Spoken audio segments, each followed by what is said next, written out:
outside of Theater Trade Show. These are great shows outside of Opera House. If you need a wheelchair entry so you can bronze seating, please stay behind the register and park. Please wait for the doors. Fully open for entering. Thank you.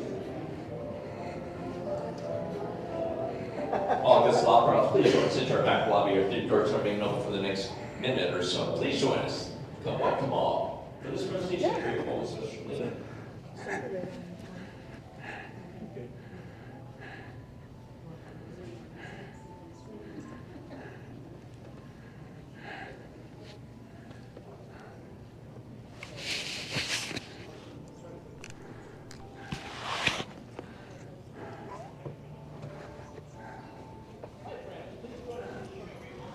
Welcome to the Lincoln Theater. We do ask that there's no eating, drinking, or smoking during the presentation.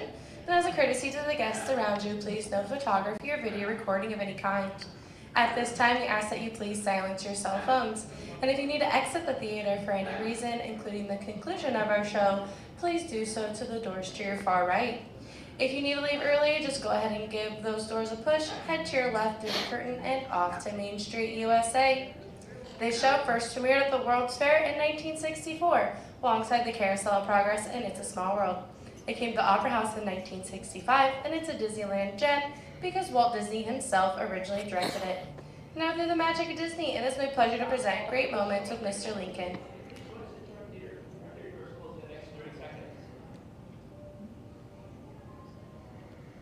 Yes, it's one President Lincoln, only.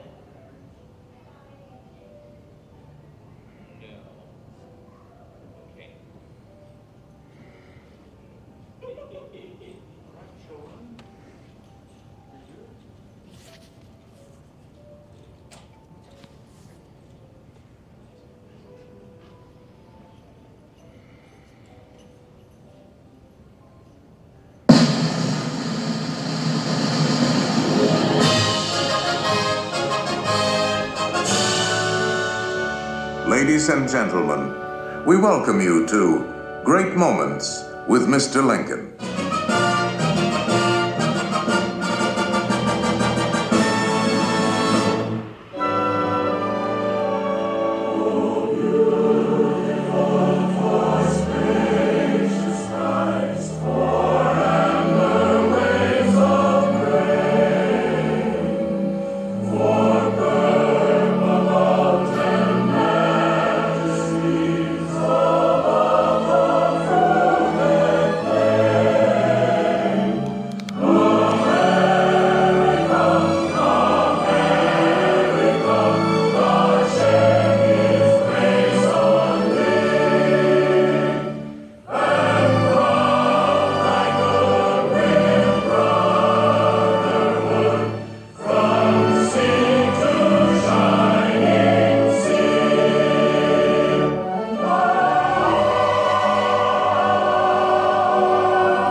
This was the American dream, the prayer for the future.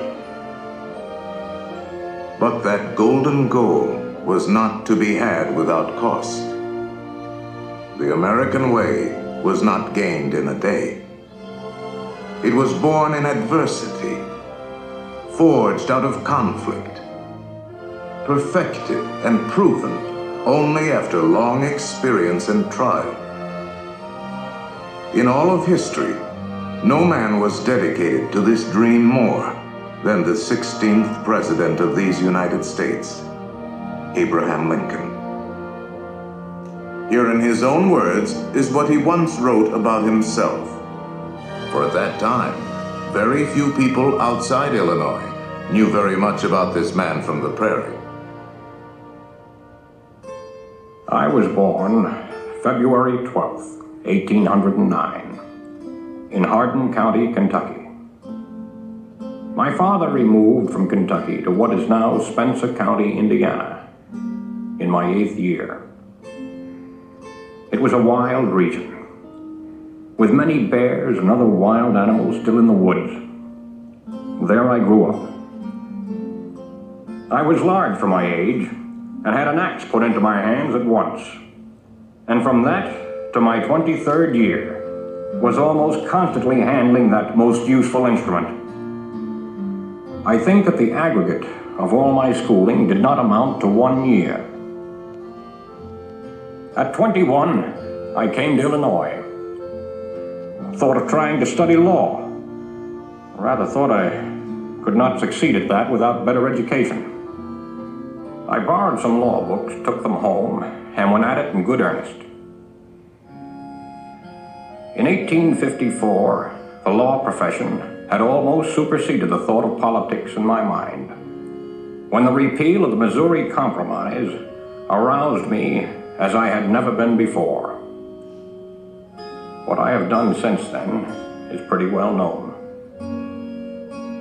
If any personal description of me is thought desirable, it may be said I am in height, 6 feet 4 inches, nearly, lean in flesh, weighing on an average 180 pounds, dark complexion, with coarse black hair and gray eyes, and no other marks or brands recollected. Yours very truly, A. Lincoln. Abraham Lincoln became president faced with the terrible threat of civil war, a thing he dreaded, yet a calamity he was prepared to meet if he must. Without union, the Constitution is only a piece of paper. I know there is a God, and that he hates injustice and slavery. I see the storm coming. I know his hand is in it.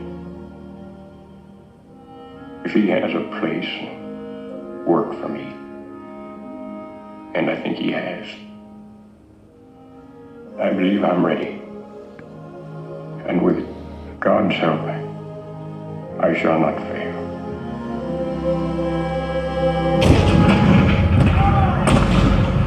April 12, 1861, Fort Sumter. The cannons spoke for war. Civil war, violent, devastating. Now had come the reckoning, the supreme test that would decide whether a republic founded on liberty could survive the terrible strife of men's passions.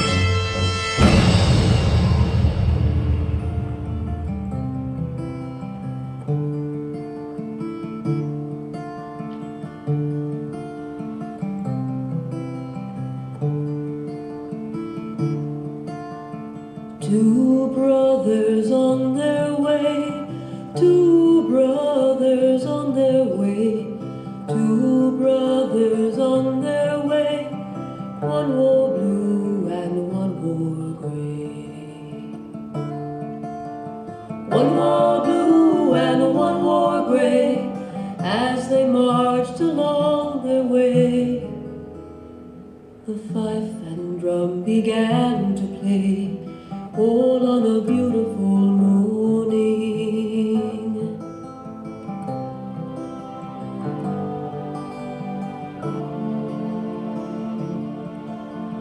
One was gentle, one was kind. One was gentle, one was kind. One came home, one stayed behind. A cannonball don't pay no mind. A cannonball don't pay no mind if you're gentle or if you're kind.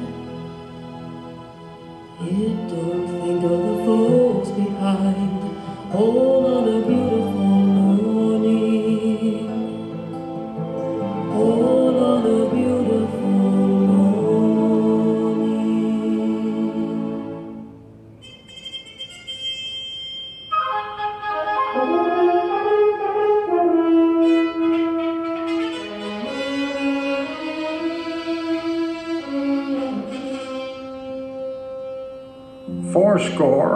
87 years ago, our fathers brought forth on this continent a new nation, conceived in liberty and dedicated to the proposition that all men are created equal. Now we are engaged in a great civil war, testing whether that nation, or any nation so conceived and so dedicated, can long endure. 10 brief sentences. So simple, so direct. Abraham Lincoln had not expected his words to live beyond their temporary moment. But time and history would dictate otherwise. And so today, his Gettysburg Address is immortal, a rich and treasured part of our country's heritage.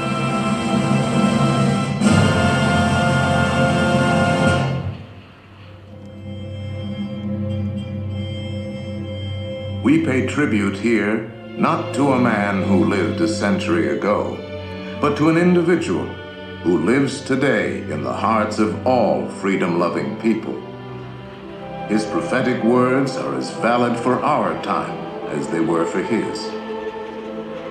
And now, the skills of the sculptor and the talents of the artist will let us relive great moments with Mr. Lincoln.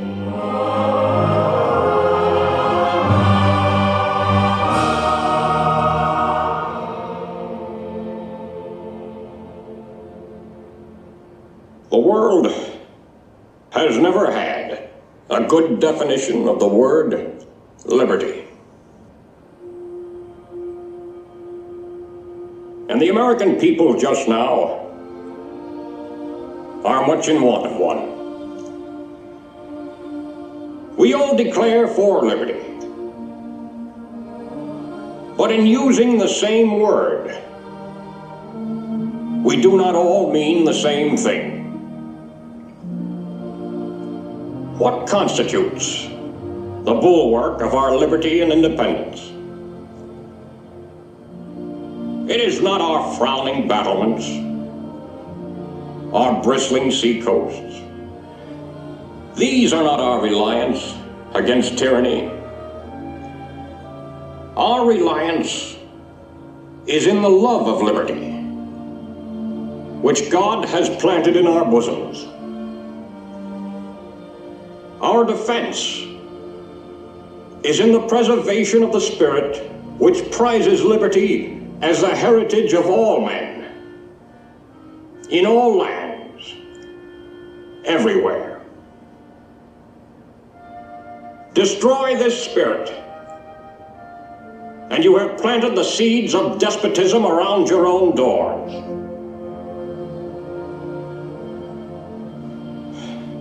At what point shall we expect the approach of danger? By what means shall we fortify against it? Shall we expect some transatlantic military giant to step the ocean and crush us with a blow? Never.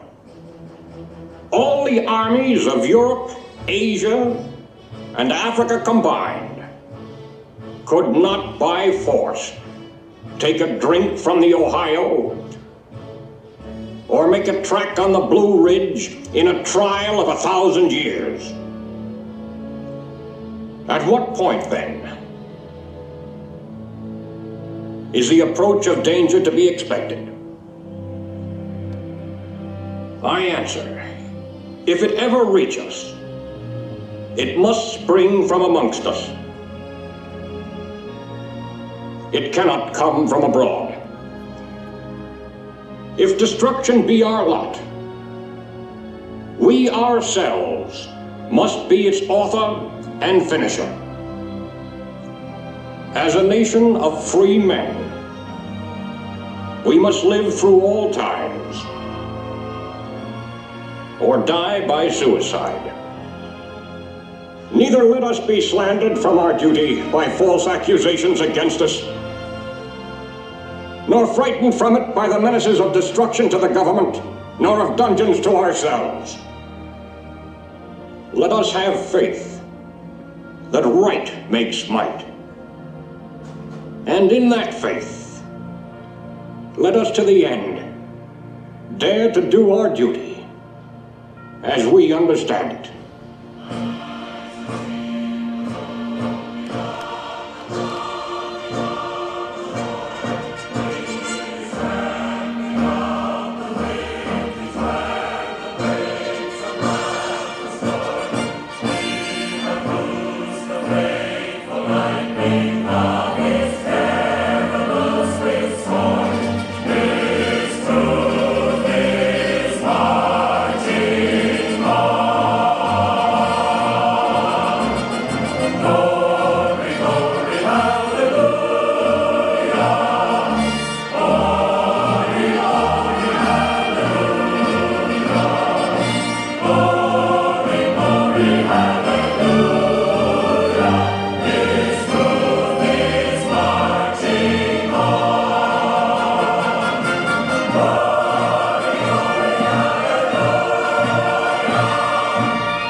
Thank you.